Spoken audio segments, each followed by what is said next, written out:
Ration కార్డులు మాకు రావట్లేదు, వాళ్ళకే వస్తున్నాయి, తర్వాత ఏది లీడర్లకు తెలిసిన వాళ్ళకే ఇస్తున్నారని చెప్పి చాలామంది ఆందోళనకు గురవుతున్నారు. ఎవరు కూడా ఆందోళనకి గురవ్వాల్సిన అంత అవసరం లేదు. కాబట్టి ఇక్కడ క్లియర్గా మనం ఒకసారి చూసుకుంటే కొత్త రేషన్ కార్డులు 10 లక్షల వరకు నిజమైన అర్హులకి ఇప్పుడు ఫస్ట్ విడతలో జారీ చేసే అవకాశం ఉంది. ఈ 10 లక్షల వాళ్ళు ఎవరయ్యా అంటే ఇంతకుముందు కేసీఆర్ హయాంలో అప్లై చేసిన వాళ్ళని ఫిల్టర్ చేసి ఈ 10 లక్షల మందికి అర్హులుగా ప్రకటించడం జరిగింది. ప్రభుత్వం వాళ్ళని ప్రకటించడం జరిగింది. తర్వాత ఇందిరమ్మ ఆత్మీయ భరోసా కింద ఏదైతే ఇందిరమ్మ ఆత్మీయ భరోసా ఉందో 12 లక్షల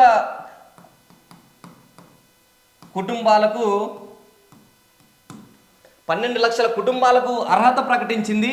అంటే వీళ్ళ అర్హత, ఈ 12 లక్షల మంది మొదటి విడతలో అర్హత కలిగిన వాళ్ళు ఈ ఇందిరమ్మ ఆత్మీయ భరోసాకు సంబంధించి ఎవరైతే ఇక్కడ మనకి ఎటువంటి భూమి లేదు, తర్వాత ఎటువంటి జాగ లేదు, ఏది లేదు, మేము కౌలుకి పొలాలు చేసుకుంటున్నాం అంటే వీళ్ళకి 12,000 రూపాయలని ఇందిరమ్మ ఆత్మీయ భరోసా కింద ప్రకటించడం జరిగింది.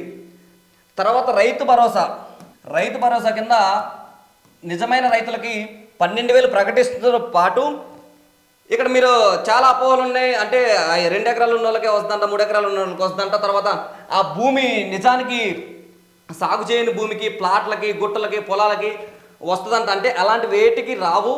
అది ఏదైనా ఉంటే గ్రామ పంచాయతీ కార్యదర్శి, తర్వాత గ్రామానికి సంబంధించిన అధికారులు దీన్ని సర్వే ప్రకటిస్తే కానీ ఇక్కడ వచ్చే అవకాశం ఉండదు. వాళ్ళు చూసి మేము ఓకే వీళ్ళకి నిజంగానే పొలాలు పండిస్తున్నారు, నిజంగానే ఈయన రైతు అంటేనే మాత్రమే అది జారీ చేసే అవకాశం ఉంటుంది.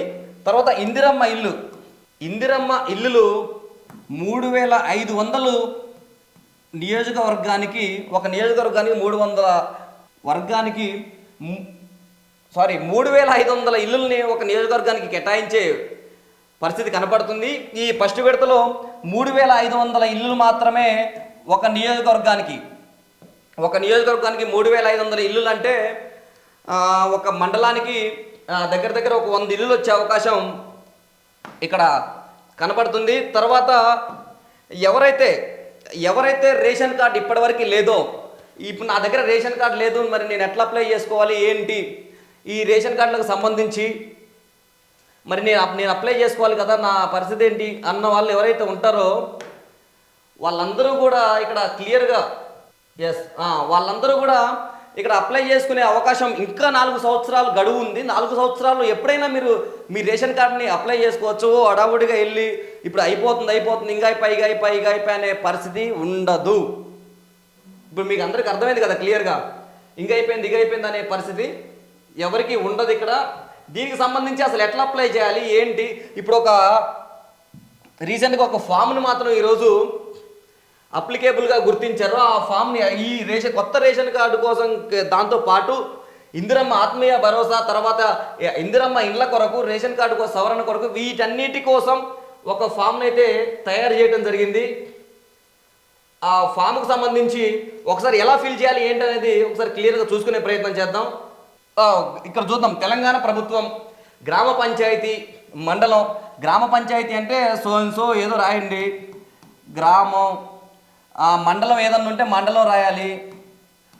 మండలం సంబంధించి డేట్ అంటే సపోజ్ మీరు ఎప్పుడైతే అప్లై చేస్తున్నారో ఆ డేటు ఖచ్చితంగా మెన్షన్ చేయాలి. తర్వాత మీరు దేనికోసం అప్లై చేస్తున్నారు అనేది ఇప్పుడు మేజర్గా ఇక్కడ మనకు సందేహం ఉంది. రేషన్ కార్డు కొరకన్నోళ్ళు రేషన్ కార్డు మీద టిక్ చేయాలి. ఇందిరమ్మ ఇండ్ల కొరకన్నోళ్ళు ఇందిరమ్మ ఇండ్ల కొరకు టిక్ చేయాలి. ఒకవేళ మీకు ఇందిరమ్మ ఇల్లు లేక రేషన్ కార్డు రాక ఇదేదో ఉంటే రెండింటి మీద అప్లై చేసుకోవచ్చు. తర్వాత రేషన్ కార్డు సవరణ కొరకు, ఇంతకుముందు మీకు ఒక 10-15 సంవత్సరాల నుంచి రేషన్ కార్డు ఉన్న వాళ్ళు ఎవరైనా ఉంటే, మాకు మా పిల్లగాడి పేరు తప్పు వచ్చింది, పిల్ల పేరు తప్పు వచ్చిందంటే సవరణ క్లియర్గా చేసుకునే ప్రయత్నం చేయండి. తర్వాత రైతు భరోసా ఇప్పటిదాకా ఎవరికైనా రాకుంటే ఫ్రెష్గా అప్లై చేసుకోవచ్చు.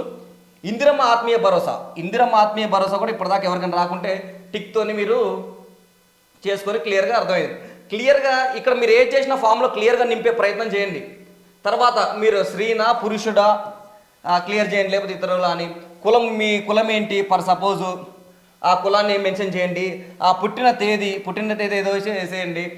ఆధార్ నెంబర్ మీ 12 అంకెల ఆధార్ నెంబర్ ఉంటుంది కదా, ఏది రాస్తారో అది రాసి ఆధార్ నెంబరు ఫిల్ చేయండి. రేషన్ కార్డ్ నెంబర్ ఒకవేళ ఉన్నట్లయితే, దేనికి రేషన్ కార్డు అప్లై చేసే వాళ్ళకి ఉంటుంది ఎలాగో, కాబట్టి రేషన్ కార్డ్ నెంబరు ఎవరేయాలంటే ఇందిరమ్మ ఆత్మీయ భరోసా కోసం అప్లై చేసేవాళ్ళు, రైతు భరోసా కోసం అప్లై చేసేవాళ్ళు, ఇందిరమ్మ ఇండ్ల కొరకు అప్లై చేసేవాళ్ళు మాత్రమే ఇక్కడ రేషన్ కార్డ్ నెంబరు వేయాల్సింది ఉంటుంది. పేరు తొలగించవలసిన రేషన్ కార్డ్ నెంబరు, ఒకవేళ మీ రేషన్ కార్డు సవరణ చేయాలనుకుంటే పేరు తొలగించాలి. ఇక్కడ పేరు మా పలాని నరసయ్య ఉందంటే నరసింగరావు దాని పేరు, అట్లా తొలగించే విషయం. మీ mobile number so mobile number రాస్తారు. మీ వృత్తి, మీరు నిజంగా వాస్తవానికి ఏం పని చేస్తారు అనేది క్లియర్గా రాయాలి. ఒకవేళ మీరు రైతు భరోసా తర్వాత ఇందిరమ్మ ఆత్మీయ భరోసా ఈ రెండింటికి అప్లై చేసి నేను హైదరాబాద్లో సాఫ్ట్వేర్ చేస్తా, లేకపోతే ఇంకొకడ ఏమన్నా మంచి ప్రైవేట్ కంపెనీలో జాబ్ చేస్తా అంటే కుదరదు. ఇక్కడ మీరు ఏ వృత్తి చేస్తారో అది క్లియర్గా రాయాలి. తర్వాత ఇంటి నెంబరు సో 1-2- ఏదో ఉంటుంది కదా అది. వీధి నెంబరు, మీ ఖాళీ స్థలం, మీకు ఒకవేళ ఇందిరమ్మ ఇల్లు కొరకు ఉందంటే మా ఖాళీ స్థలం పలాని కాలనీలో ఉంది, పలాని కాలనీలో మా ఖాళీ స్థలం ఉందని చెప్పి క్లియర్గా రాసుకోవాలి. తర్వాత గ్రామం మరియు మున్సిపాలిటీ, మీది గ్రామమా మున్సిపాలిటీయా క్లియర్గా రాయాలి. గ్రామం అయితే మీ గ్రామం పేరు, మున్సిపాలిటీ అయితే మున్సిపాలిటీకి సంబంధించిన ఆ పేరు రాసుకోవాలి. తర్వాత జాబ్ కార్డ్ నెంబరు, మీరు ఏదైతే ఉపాధి హామీ పనికి సంబంధించి జాబ్ కార్డ్ నెంబర్ ఏదైతే ఉంటుందో ఆ జాబ్ కార్డ్ నెంబర్ క్లియర్గా మెన్షన్ చేయాలి ఇక్కడ. తర్వాత bank account number, IFC code, ఒకవేళ మీకు వీటన్నిటికీ మీరు అర్హులై మీకు మీ అకౌంట్లో జమ చేయాలంటే డబ్బులు క్లియర్గా దీనికి ఈ నెంబర్కి ఈ బ్యాంక్ అకౌంట్లు తర్వాత ఐఎఫ్సి కోడ్కి క్లియర్గా మీరు అక్కడ మెన్షన్ చేయాలి. అది ఏంటి అనేది క్లియర్గా మెన్షన్ చేయాలి. తర్వాత పేరు, ఆ దరఖాస్తుదారుని పేరు, తర్వాత మిగతాదంతా కూడా అక్కడ మీరు రాసే ప్రయత్నం చేయండి క్లియర్గా.